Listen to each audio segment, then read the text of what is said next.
By the way, one of the members of Congress up here, I'm flying up with him. He's bragging about being from this district and maybe graduating from this academy. Stand up, Ryan. Stand up. Fellow graduate, right there.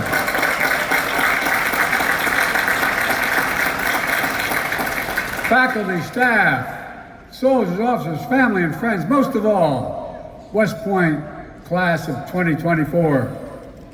In 1776, British forces had driven General Washington's army out of New York City. The British Navy dominated the coast of New England. If they could control the Hudson, they could cut colonies in half, divide and conquer. Classic strategy, but General Washington saw it coming. He knew there was a place on the Hudson where the river bent with a plateau overhead. The Americans placed artillery batteries along the river, stretched an iron chain across the water, and built a fort on a plain called West Point.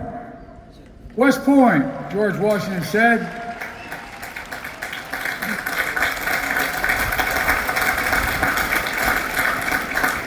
George Washington said West Point was the key of America. He was right. The British never captured the Hudson. They failed to divide and conquer us. And a few years later, they surrendered at the Battle of Yorktown. You got it, man.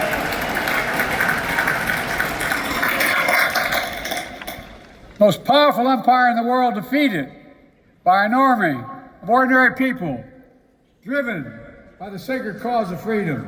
And I might add, you're about to become full-time members of the most honorable and the most consequential fighting force in the history of the world. That's not hyperbole, of the world. That's the truth.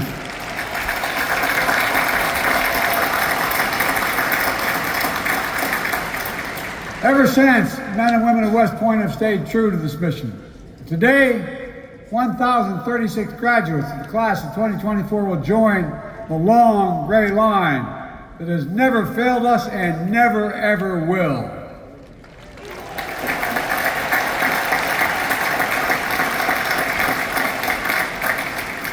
Together you survived the Beast Barracks and countless hours of PT. You completed rigorous academics at America's first, toughest engineering school in the country. You met the highest standards of discipline.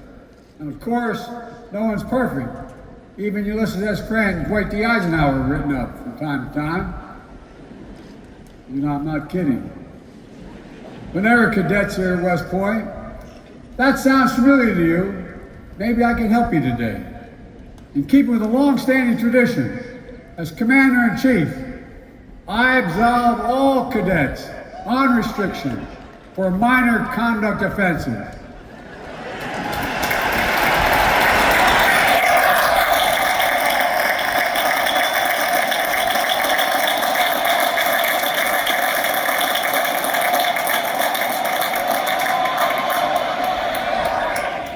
If you have any questions, the superintendent can clarify what minor means.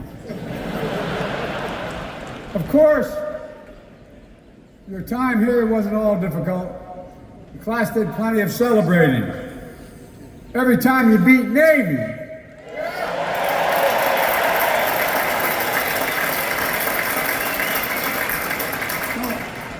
Now look, lots of West Point classes have some wins over Navy, but not every class over 4 years period beats Navy 51 times.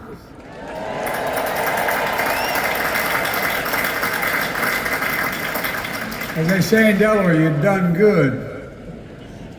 A few weeks ago, I was honored to present the Commander-in-Chief Trophy to the Black Knights at the White House. I told them I don't take sides, but my son Bo was a decorated major in the United States Army, spent a year in Iraq, and he always made it clear who he expected the family to root for in the game in Philadelphia. Parenthetically, I was appointed by the fellow I ran against when I was 29 years old to the Naval Academy. I was one of 10. I wanted to play football. And the day I was supposed to go down for the interview, a classmate of mine who was also one of the 10 appointed to be chosen from, named Steve Dunning, came to pick me up. And I'd found out 2 days earlier they had a quarterback named Roger Staubach and a halfback named Joe Bellino. I said, oh, I'm not going there. I went to Delaware. Not a joke. And by the way, that same fellow was a wonderful man. In our last debate, when I was 29 years old, the first question he was asked at the debate was, "Do you have any regrets, Senator Boggs?" He said, "No." Then we came to the very end of the debate where I spoke and then he was to conclude. He stood up and he said, "You know, I was asked whether I had any regrets. I said no, but I have one. Had Joe Biden gone to the Naval Academy when I appointed him, he'd still have 7 months left on and wouldn't be able to run." Cadets, as proud as your country is today, your family's even prouder. At our day, 4 years ago, because of the pandemic, they could not spend the day on post. It was a challenging way to begin the West Point experience. So I'm thrilled today so many of your loved ones get to see you here. To everyone who helped raise these remarkable young people, this is your day as well. Because we know, as the English poet John Milton wrote, they also serve who only stand and wait. Cadets, it's time for you to stand up now and thank your parents. Stand up. Turn and thank them.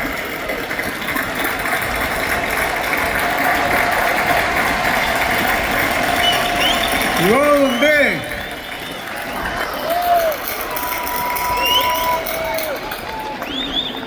The class of 24 is an extraordinary group. You include the Army's all-time home run leader, athletes who've swum laps around Manhattan Island, which I can never quite figure out, and the son of an Iraqi interpreter of American forces, one of your class's 2 Rhodes Scholars. You hail from all 50 states and 12 countries. Some of you are 3rd-generation West Pointers. Others are the first in your family to join the U.S. Armed Forces. At least one of you has a twin brother who graduated from Annapolis this year. I tell you what, I want to be at that family reunion. Every time you show up to the Army-Navy games, I don't know how the hell you're going to do it, but anyway. Look, I wish I could praise every single cadet one by one because you deserve it. You make our entire nation proud, and that's not hyperbole, you do. As your Commander-in-Chief, let me say again, congratulations, you've earned every bit of what you're going to get today. Look, the motto of this class, like none before, was an appropriate choice for your class because you're graduating into a world, as a student history I can tell you, like none before. I've been a senator since I was 29 years old, never left government. And ladies and gentlemen, the world is not only changing rapidly, it's also the pace of change is accelerating. And the range of missions that our servicemen are carrying out are like none before as well. There's never been a time in history when we've asked our military to do so many different things in so many different places around the world, all at the same time. Right now, American soldiers are supporting brave Ukrainians in their fight for freedom. Our soldiers are working around the clock to keep munitions and equipment moving by land, sea, and air. They're training Ukrainians in how to use advanced weapon systems like HIMARS, Patriots, and Abrams tanks. And they're sharing lessons in tactical combat and casualty care with Ukrainian medics and surgeons. There are no American soldiers at war in Ukraine. I'm determined to keep it that way. But we are standing strong with Ukraine, and we will stand with them.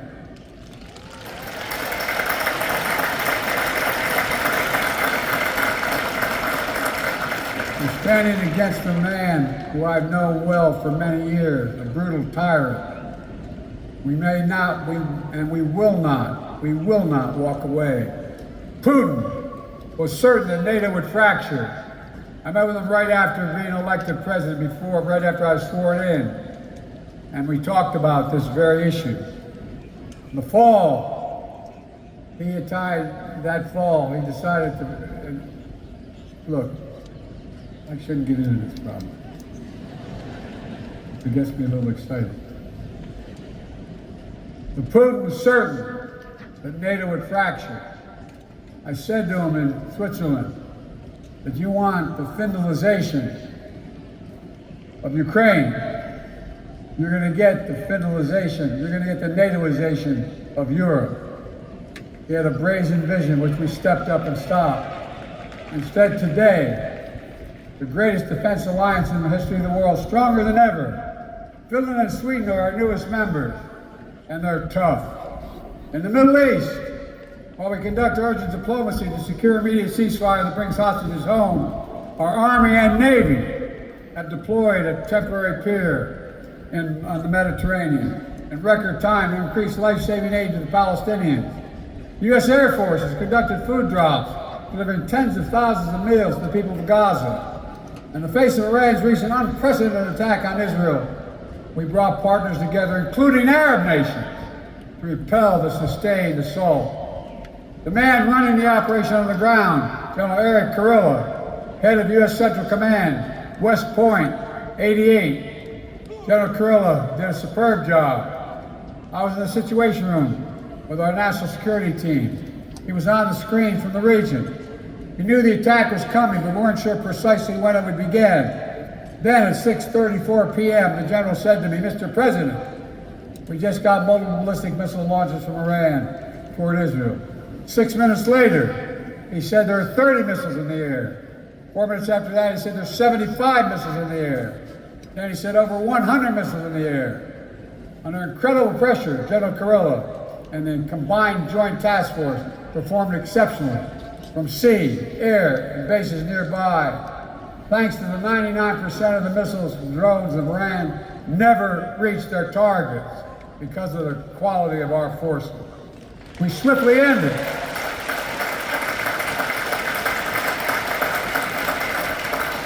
We swiftly ended what could have been a devastating attack, and we de-escalated the conflict when it easily could have gone the other way.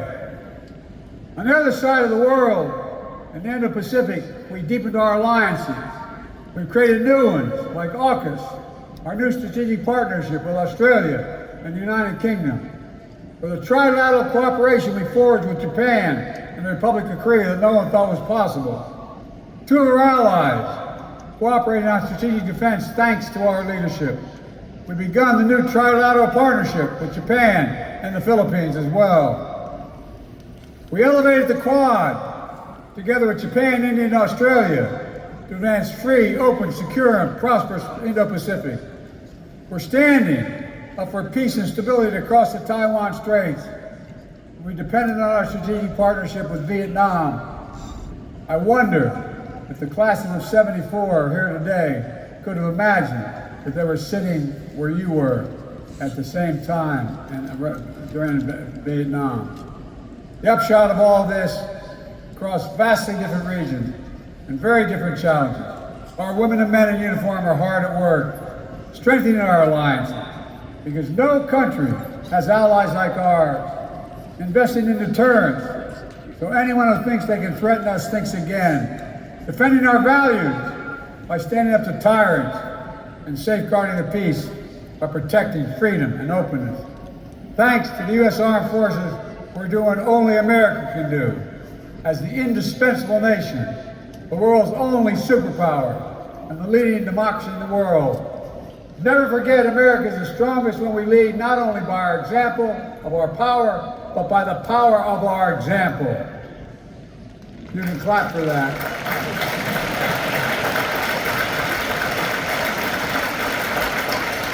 I want to mention one additional way we've made progress. Every member of our armed forces must always be safe and respected in the ranks. For the first time in nearly a decade, rates of sexual assault and sexual harassment have gone down. across the active duty forces. It's long past time to end the scourge of sexual violence in the military, once and for all, and we can do this. Cadets, make no mistake, there remains a hard power world. You can't draw any other conclusion when powerful nations try to coerce their neighbors, or terrorists attempt evil plots. That's why I'm making historic investments in our military, overhauling our defense industrial base. For decades, America has had the most powerful military in the world. And that happens because we choose to make it happen.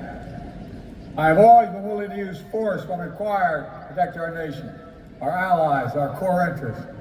When anyone targets American troops, we will deliver justice to them. That happened earlier this year, when 3 heroic members of the U.S. Army Reserve were killed in an unmanned drone attack in northeast Jordan. In response, we launched dozens of successful airstrikes against Iran-backed militants, and we'll never forget to honor the memory of those warriors who gave their lives in the fight against terrorism. Cadets, West Point has made you leaders of character. In minutes, you'll be United States Army officers. In time, some of you will serve in powerful roles at headquarters, the Pentagon, even in the White House, to confront challenges a previous generation of soldiers couldn't imagine. When that happens, hold fast to your values you learned here at West Point. Duty, honor, country. Hold fast to your honor code, which says, quote, "We will not lie, steal or cheat, nor tolerate those who do," end of quote. And above all, hold fast to your oath. On your very first day at West Point, you raised your right hand and took an oath, not to a political party, not to a president, but to the Constitution of the United States of America, against all enemies, foreign and domestic.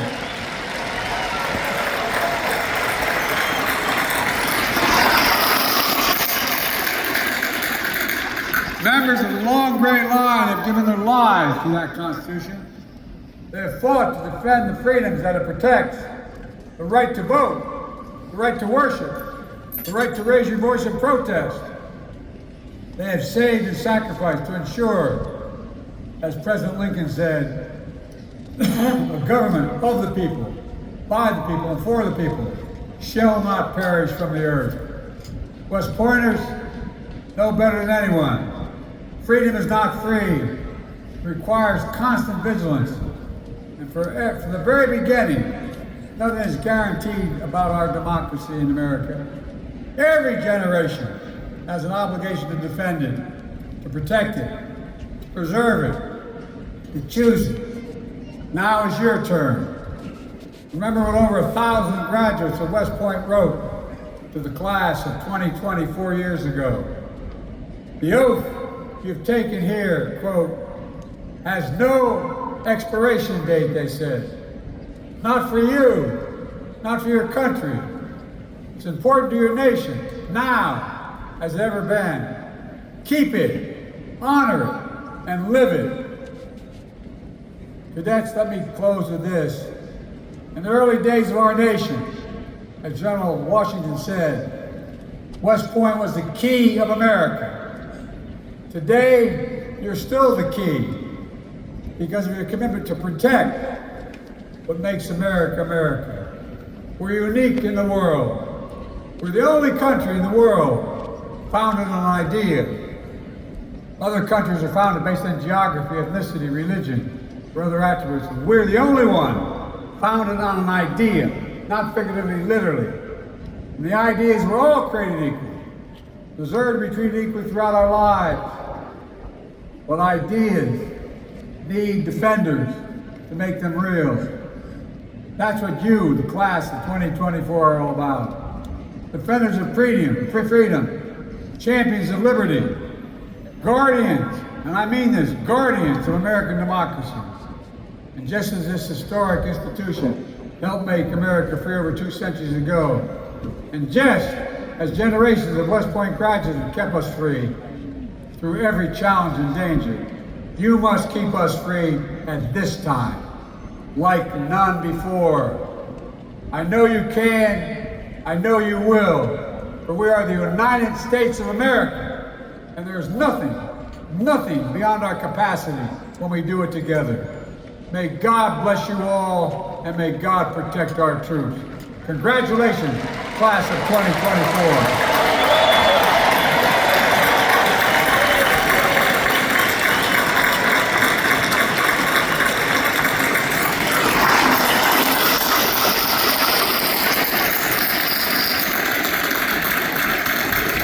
Ladies and gentlemen, at this time, please remain standing for the